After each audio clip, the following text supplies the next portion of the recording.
নমস্কার, আমি সুপর্ণা বলছি। আমি এই ছোট্ট ব্লগটা শেয়ার করছি আপনাদের কাছে। আপনারা প্লিজ সাবস্ক্রাইব করবেন, লাইক করবেন, কমেন্ট করবেন। পিটুনিয়া ফুলগুলো দেখুন কি সুন্দর। আমি এই ফুল তুলে তো প্রতিদিন ঠাকুরের পুজো দিই, আর গাছ ভরে ফুটছে। আর যেসব ফুলগুলো না নেতিয়ে যাচ্ছে ওগুলো তুলে দিলে না ভালো হয়। ফুল গাছে আবার ফুল পাশ থেকে আবার ডোক ছেড়ে ফুল ফুটবে, আর গাছটাও সুন্দর লাগবে। আর পিটুনিয়া ফুলগুলো দেখতে খুব সুন্দর। ফুল মাত্রেই কিন্তু সবই ফুল ভালো, কোন ফুলটা বলবো খারাপ আর কোন ফুলটা বলবো ভালো, সবই ফুল। চন্দ্রমল্লিকা দেখুন কী হারে ফুল ফুটেছে, আর বেঁধে দিয়েছি, গাছ পুরো নুয়ে পড়ছিল। এগুলো ছোট্ট ছোট্ট, কিন্তু এগুলোও এরকমভাবে এগুলোও বেঁধে দিতে হবে। খুব সুন্দর ফুল ফুটছে আমার ছাদে এবছর।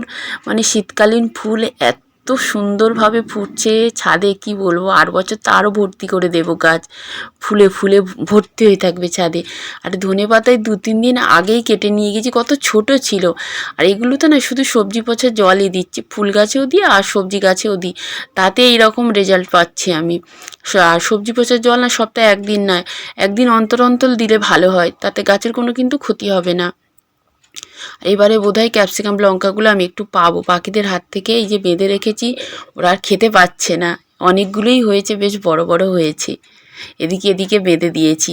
আর আজকের বিকালে আমি একটু ছাদে এসেছি, সকালে তো দেখে গেছি, বিকালে এসেছি। শশা গাছে না শশা ফুল, পুরুষ ফুল আর স্ত্রী ফুল ভর্তি হয়ে গেছে, আর দেখছি ফলে ফলে ভর্তি হয়ে গেছে। কদিন দেখিনি, বলি যা হচ্ছে তো পাখিরা খাচ্ছে, কিন্তু এসে আজকের দেখছি পাতাগুলো সরিয়ে সরিয়ে গোড়া থেকে ডোগা পর্যন্ত ফলে ফলে ভর্তি।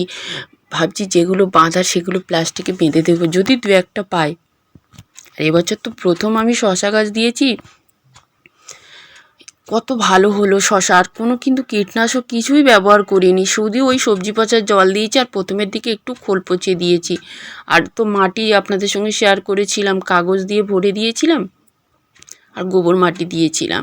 আর প্রতিদিন ওই সবজি পচার জল একদিন ছাড়া একদিন এরকমভাবেই দিয়ে যাচ্ছি, তাতেই এত ভালো রেজাল্ট পেয়েছি আমি।